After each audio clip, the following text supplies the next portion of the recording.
Assalamualaikum warahmatullahi wabarakatuh. Salam dan bahagia Bapak Ibu guru hebat. Berjumpa kembali bersama saya Sri Emelda Sastra CGP Angkatan 8 dari SMA Negeri 3 Batu Sangkar, Kabupaten Tanah Datar.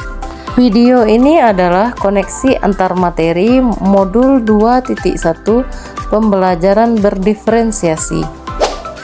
Apa itu pembelajaran berdiferensiasi? Pembelajaran berdiferensiasi adalah usaha guru dalam menyesuaikan proses pembelajaran di kelas untuk memenuhi kebutuhan belajar individu murid.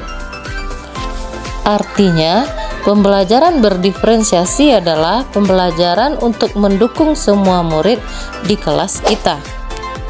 Maksudnya apa ya? Ingat, setiap anak adalah unik. Mereka punya kelebihan dan kekurangan masing-masing. Begitu pula dengan minat, gaya belajar, pola pikir, kemampuan literasi, dan lain-lain. Pasti berbeda kan?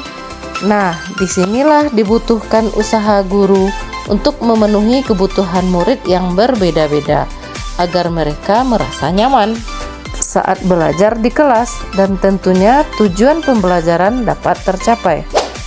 Lalu bagaimana ya cara untuk dapat melakukan pembelajaran berdiferensiasi di kelas?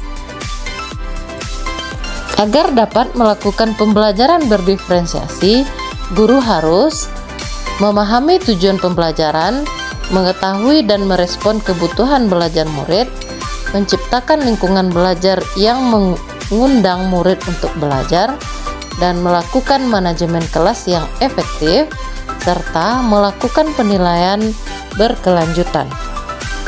Berkaitan dengan kebutuhan belajar murid, guru harus memahami 3 aspek berikut. Yang pertama, kesiapan belajar murid atau readiness. Kesiapan belajar mengharuskan guru untuk menilai pengetahuan awal dan menentukan apa yang telah murid ketahui dan di mana murid berada. Yang kedua, minat murid. Minat setiap anak pasti berbeda-beda. Minat adalah salah satu motivator penting bagi murid untuk terlibat aktif dalam proses pembelajaran.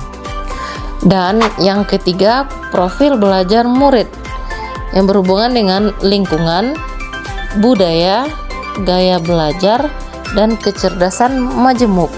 Kecerdasan majemuk yang berbeda antara satu anak dengan anak yang lainnya. Kebutuhan belajar murid dapat diidentifikasi berdasarkan cara-cara berikut ini: mengamati perilaku murid, mengidentifikasi pengetahuan awal, mereview dan melakukan refleksi terhadap praktik pengajaran. Berbicara dengan guru murid sebelumnya, membaca rapor murid di kelas sebelumnya, dan menggunakan berbagai penilaian formatif dan diagnostis. Strategi untuk mendiferensiasi pembelajaran yaitu ada 3 bentuk. Yang pertama, diferensiasi konten, yang kedua, diferensiasi proses, dan yang ketiga, diferensiasi produk. Guru dapat memilih salah satu atau ketiganya. Diferensiasi konten berkaitan dengan apa yang kita ajarkan, seperti materi, konsep, atau keterampilan yang perlu dipelajari berdasarkan kurikulum. Mendiferensiasi konten bisa dilakukan dengan membedakan pengorganisasian atau format penyampaiannya, bukan mengubah atau menurunkan standar kurikulum.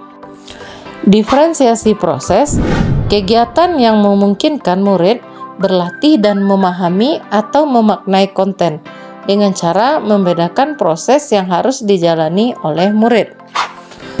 Dan diferensiasi produk, bukti yang menunjukkan apa yang murid telah pahami dengan cara membedakan atau memodifikasi produk sebagai hasil belajar murid, hasil latihan, penerapan, dan pengembangan apa yang telah dipelajari.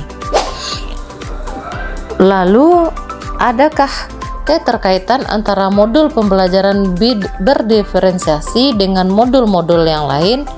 Tentu saja ada. Untuk dapat melakukan pembelajaran berdiferensiasi, maka guru harus berusaha memenuhi kebutuhan belajar anak sesuai dengan kodrat alam dan kodrat zaman berdasarkan filosofi Ki Hajar Dewantara. Dalam melakukan pembelajaran berdiferensiasi, seorang guru penggerak harus berpihak pada murid, reflektif, mandiri, kolaboratif, dan inovatif untuk menciptakan pembelajaran-pembelajaran berdiferensiasi agar dapat memenuhi kebutuhan murid. Dengan demikian, seorang guru penggerak dapat mewujudkan kepemimpinan murid dengan menuntun murid merdeka belajar. Hal ini sesuai dengan nilai dan peran guru penggerak. Selanjutnya, pembelajaran berdiferensiasi dapat menjadi salah satu strategi untuk mewujudkan visi guru penggerak yang berpihak pada murid. Dan dalam pelaksanaan pembelajaran berdiferensiasi, antara guru dan murid harus ada kesepakatan kelas terlebih dahulu, agar proses pembelajaran dapat berjalan dengan baik sesuai dengan nilai-nilai budaya positif.